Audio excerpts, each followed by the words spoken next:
Hello beautiful people, welcome back to our channel. ఈ vlog వచ్చేసి శివరాత్రి రోజు అనమాట. అందరూ శివరాత్రి వ్లాగ్స్, మినీ వ్లాగ్స్ అన్నీ కూడా పోస్ట్ చేసేసిన తర్వాత మనం లేట్గా అవన్నీ గుర్తు చేయడానికి వ్లాగ్స్ వదులుతూ ఉంటాము, మినీ వ్లాగ్స్ వదులుతూ ఉంటాము. మీరు అర్థం చేసుకోవాలి.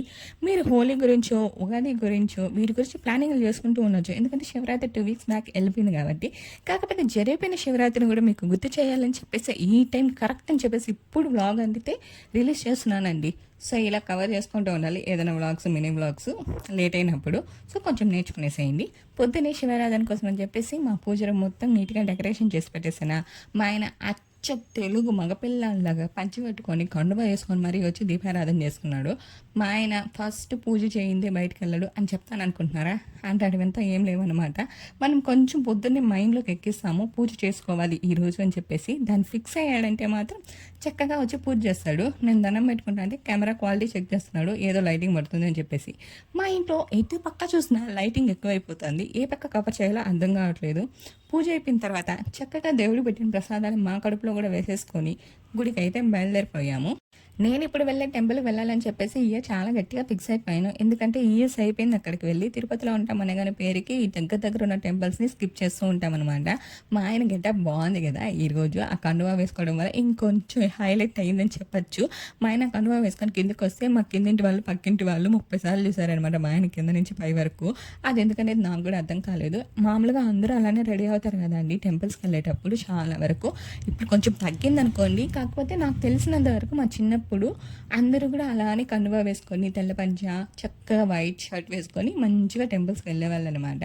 నాకు ఈ మధ్య కెమెరాని ఏ యాంగిల్లో పెట్టి చూస్తే మంచిగా క్యాప్చర్ అవుతుంది అనే ఒక ఇది పడిపోయింది అనమాట. అందుకే ఎక్కడికి వచ్చినా కానీ కెమెరా చెక్కింగ్ ఎక్కువైపోయింది. ఫైనల్గా అయితే టెంపుల్కి అయితే వచ్చేసాం. ఇంతకీ ఏం టెంపుల్కి వచ్చామో చెప్పలేదు అనుకుంటా, మర్చిపోయానేమో. అగస్తీశ్వర ఆలయానికి వచ్చామండి. అదే తిరుపతిలో ఉన్న వాళ్ళకి చెప్పాలి అంటే ముక్కోటికి అయితే వచ్చేసామన్నమాట దర్శనానికి. భక్తులతో కిటకిటలాడిపోతూ ఉంది టెంపుల్ అయితే. పర్టికులర్గా ఈ ఇయర్ అయితే చాలా అంటే చాలా గట్టిగా ఫిక్స్ అయిపోయానండి బాబు. తిరుపతిలో అంటే ఖచ్చితంగా ముక్కోటికి వెళ్ళాలి. మా ఇంటి దగ్గర ఉంటే మాత్రం మా ఇంటి దగ్గర అంటే ఊర్లో ఉంటే మాత్రం ఎక్కడికైనా వెళ్ళాలని ఫిక్స్ అయిపోయాను.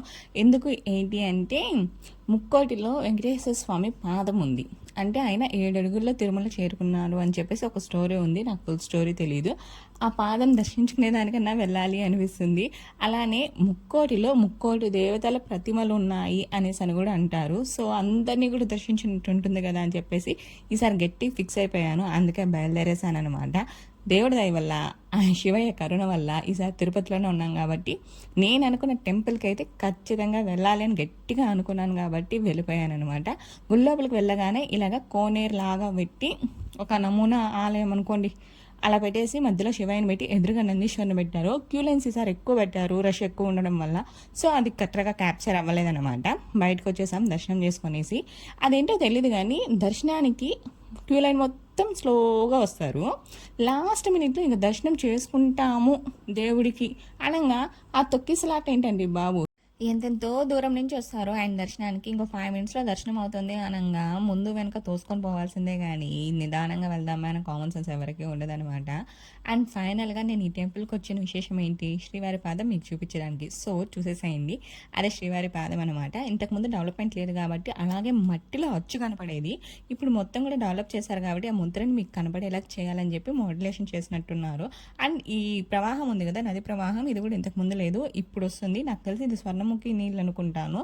మా బుడ్డది కాసేపు దిగి వాళ్ళమ్మను కూడా దింపి ఆడుకునేసింది. మేమైతే ఈసారి ఎటువంటి జాగారాలు, ఉపవాసాలు లేమన్నమాట. అందుకే ప్రశాంతంగా గుళ్ళో వేడిగా పొంగల్ పెట్టారు, సాంబార్ రైస్ పెట్టారు, తినేసి చక్కగా ఇంటికి వచ్చాము. నాకేంటంటే ఉపవాసం ఉండేటప్పటికి శివునికి దగ్గరగా ఉండాలి. మైండ్లో విచిత్రమైన థాట్స్ పెట్టుకునేసి అది జరగలేదు ఇది జరగలేదు అనేసి అనుకుంటూ ఆయన ఆరాధన చేయడం అంటే నాకు అస్సలు ఇష్టం ఉండదు.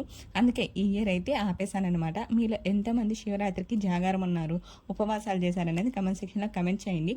నాకు తెలిసి ఈ వీడియోలో మొత్తం కూడా ఏది అంత ఇన్ఫర్మేషన్ ఉండకపోవచ్చు. కాకపోతే ఇంతవరకు చూసిన వాళ్ళు లైక్ చేసి కమెంట్ చేయకుండా మాత్రం వెళ్ళకండి.